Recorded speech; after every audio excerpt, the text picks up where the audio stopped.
বাংলাদেশের রাজনীতিতে কি আবার শুরু হলো নতুন বিতর্ক? কেন হঠাৎ করেই জামায়াতকে নিয়ে এত বড় মন্তব্য করলেন মির্জা ফখরুল ইসলাম? আর কেন হাজার হাজার মানুষের সামনে তিনি বললেন, এ দেশের মানুষ কখনো জামায়াতকে ক্ষমতায় আসতে দিবেন না?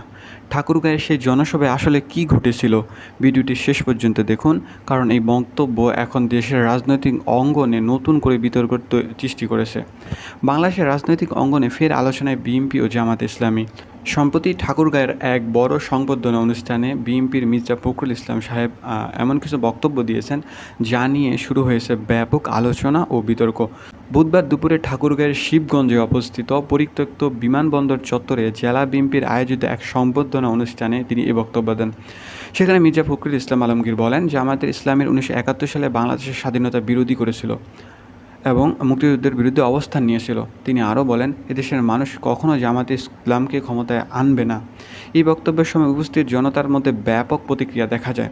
যখন তিনি বলেন, একটি দল আছে যারা ধর্মের নামে রাজনীতি করে, নামটা জানেন তো? তখন জনতার একসাথে চিৎকার করে বলেন, বাংলাদেশ জামায়াতে ইসলামী। অনুষ্ঠানে উপস্থিত ছিলেন বিমানমন্ত্রী আফরোজা খনম রিতা ও প্রতিমন্ত্রী এম রশিদুজ্জামান মিল্লাত। হাজারো নেতাকর্মী ও সাধারণ মানুষের উপস্থিতির অনুষ্ঠান যেন রাজনৈতিক শক্তি প্রদর্শনের রূপ নেয়। এই বক্তব্যের পর সামাজিক যোগাযোগ মাধ্যমেও শুরু হয় নানা আলোচনা। সহজভাবে বললে, মির্জা ফখরুল ইসলাম মূলত বোঝাতে চেয়েছেন, বিএনপি নিজেদের অবস্থান পরিষ্কার করতে চাইছে এবং জামায়াতের অতীত ভূমিকার বিষয়ে সামনে আনছে। অন্যদিকে রাজনৈতিক বিশ্লেষকরা বলছেন, এই বক্তব্য ভবিষ্যৎ রাজনীতির সমীকরণে বড় প্রভাব পড়তে পারে। আপনার মতে মির্জা ফখরুল ইসলামের বক্তব্য বাংলাদেশের রাজনীতিতে নতুন কোনো প্রভাব ফেলবে কি? জামায়াত নিয়ে এই বক্তব্য কতটা গুরুত্বপূর্ণ বলে আপনি মনে করেন?